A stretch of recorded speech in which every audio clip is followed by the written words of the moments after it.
Well, all right, all right, all right. Welcome back. Oh, yeah.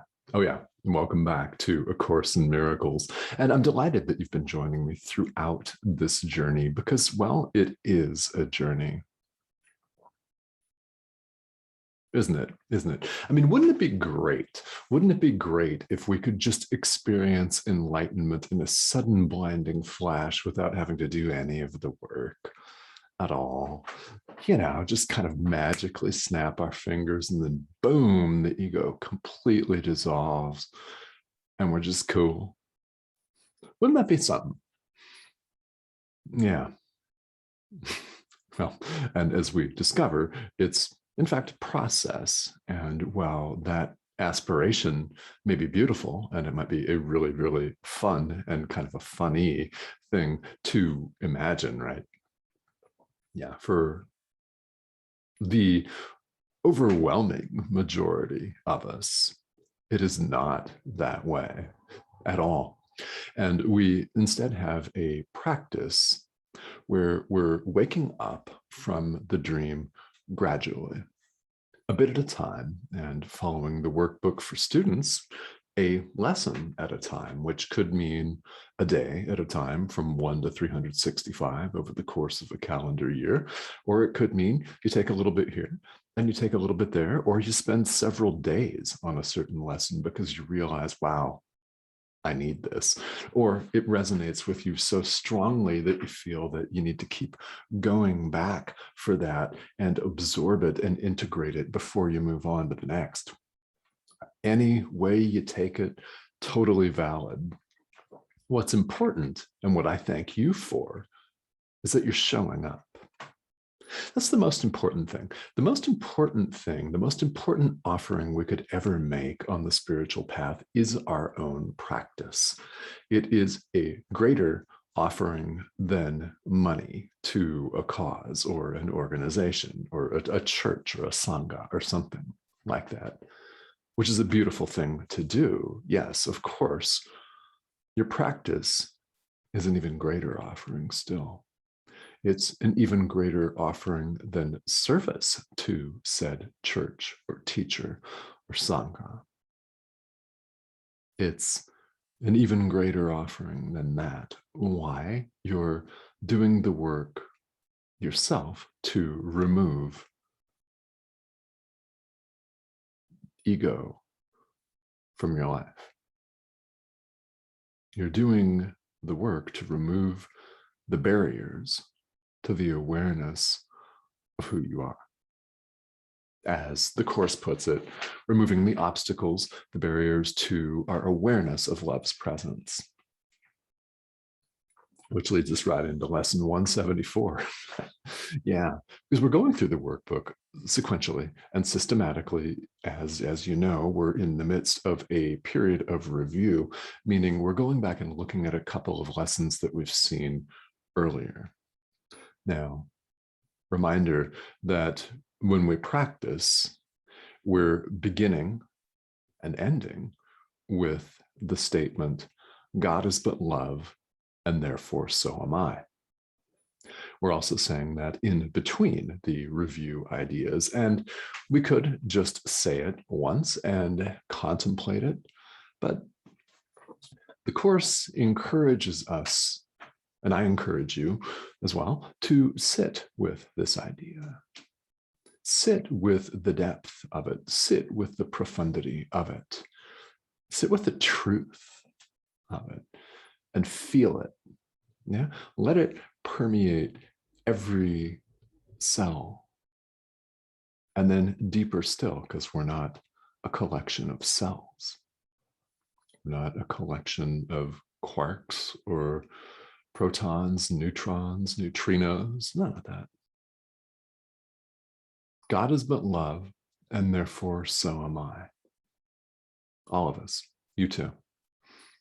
We sit with this and we allow the truth of this to wash over us and through us and all around us. We simply sit with it. God is but love, and therefore so am I. The review lessons for today are lessons 157 and 158 in the workbook. So start with 157. Into his presence would I enter now. Now, yeah. Into his presence would I enter now. Not when the physical body craps out and dies and people attend a funeral for us and have a nice ham spread or something after. And remember everything that we did for good or bad, better or worse. Yeah. Who said you had to wait until your physical body just craps out and dies? Heaven's available right now. Into his presence would I enter now. It's a decision that we make right now. So what's holding you back from making this decision right now? You know what the cool thing is? And then we find this on the path, particularly enmeshed in A Course in Miracles, especially the workbook, like we are. Oh yeah, I mean, enmeshed, right? We discover that we have an opportunity every moment of every day to choose yet again, to choose love, to choose God. We have the opportunity to choose to lay the ego aside. Recite this statement: into his presence would I enter now. Heaven is not a place. It's not a garden under which rivers flow. It's not an elaborate paradise where one goes and indulges in every bodily sensory pleasure, lots of sex, lots of great wine, and then some more sex, and then lounging poolside or streamside, oceanside. Heaven's not a place.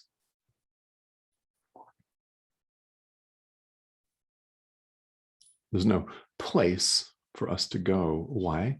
We're actually there. It's not a place. It is our oneness with God. So that being said, and the Course talks about this as well, hell is separation. Union is heaven. Separation is hell. And yes, spirituality most certainly is that simple. It means we simply have the opportunity to choose yet again. Into his presence would I enter now. Now, right now. You don't even have to wait 15 minutes. Sit with this idea.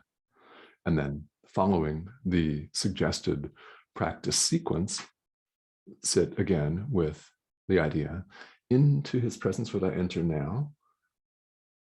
God is but love, and therefore so am I. That's really powerful. God is but love, and therefore so am I.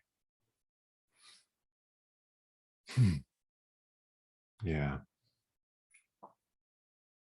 And sit with this, by the way, as long as you want. These practice periods don't, at this point in the workbook, have a specified length to them. It's designed on lesson 174. So if you've been following along to here, it's becoming surely a habit, they say here in the world of business or in the world of physical exercise, health, sports, that it can take up to 66 days to actually instill a habit, some less sometimes, depending, but that requires some commitment. Now, by lesson 174, you've made that commitment. Yeah, because it's not recommended that you just drop in to lesson 174 and start at lesson 174 and then go back to lesson 38 and then skip ahead to 365, like people that read the last page of a novel first. Actually, I've done that. So if you're one of those, that may work for a work of fiction, but this is not a work of fiction.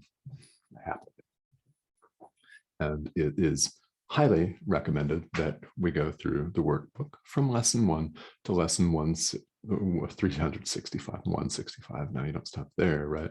If you've hit 165, you keep going. We're on lesson 174. So no more than one a day as you're going through and studying this. And you can spend as much time as you want, more than a year. Every time I've been through the workbook, I've done exactly that, because there have been days like that.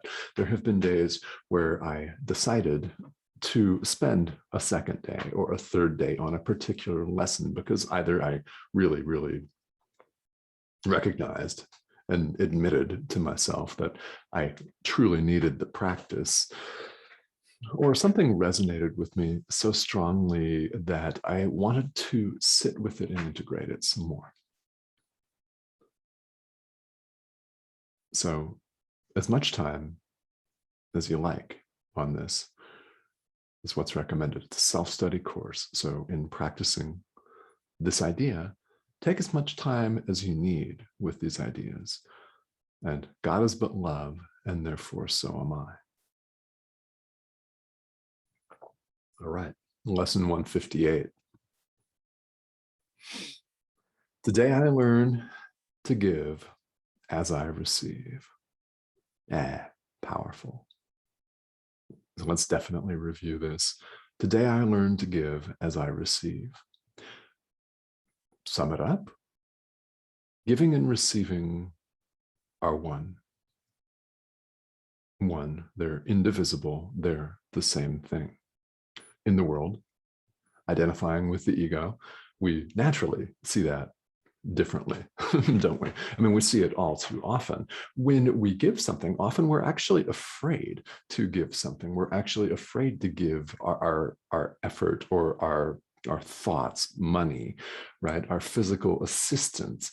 We're property, maybe, right? We're afraid to give things because we're going to feel like we're lacking, like we're out something. I mean, how many times has that held you back from giving something to someone? Yeah. I mean, I know that most of us can relate to this because we've experienced this, we've felt this lack, and we've withheld a gift, all of us, for that reason, because we didn't want to be out something. In the world of illusion, human realm, where we're identifying with the ego, it appears quite strongly to us that when we give something, we're out that something and someone else has benefited from it. They've got it, we don't. So we enter into all kinds of negotiations, don't we?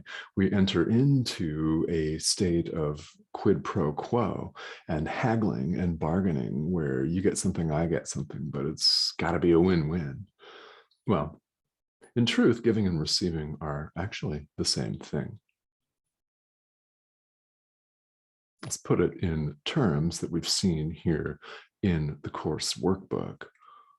Let's talk about extending love, forgiveness, same thing. When we extend love,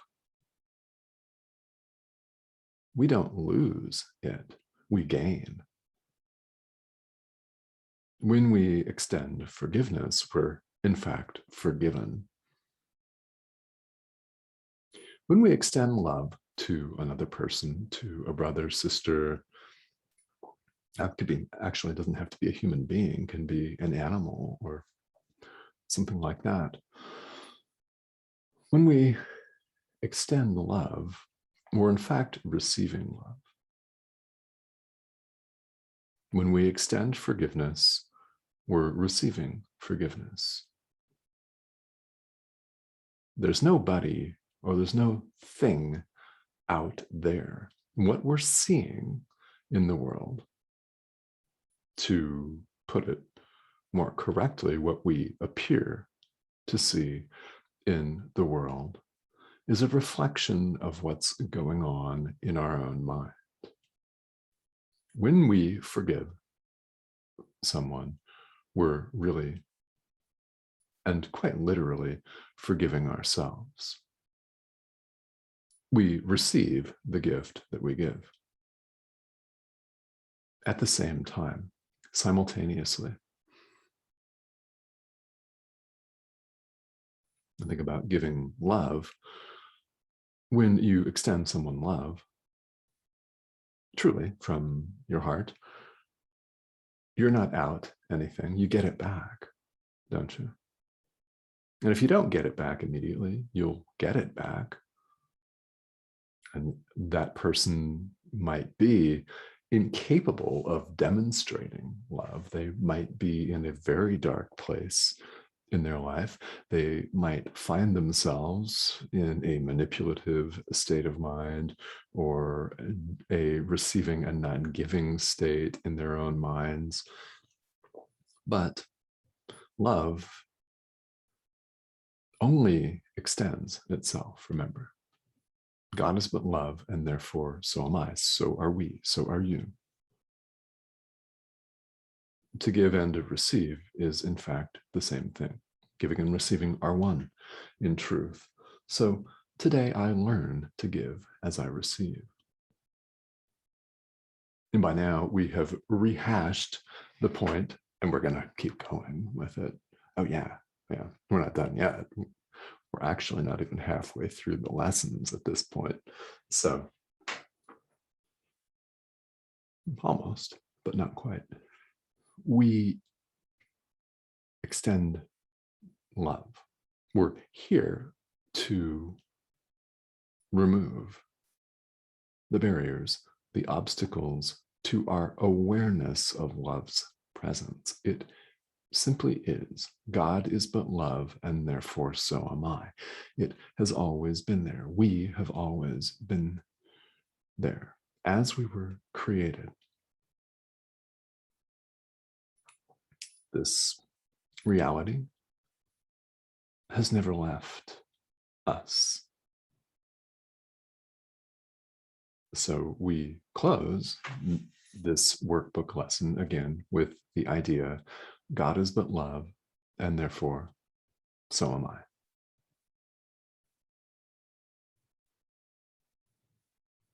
So in conclusion, wrapping up here today, there are a tremendous number of materials available in print form and online about A Course in Miracles.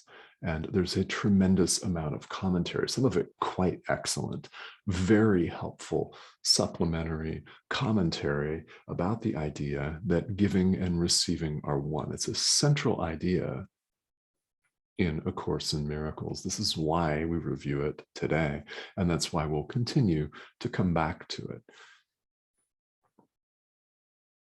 So, as always, I strongly invite you to check that out.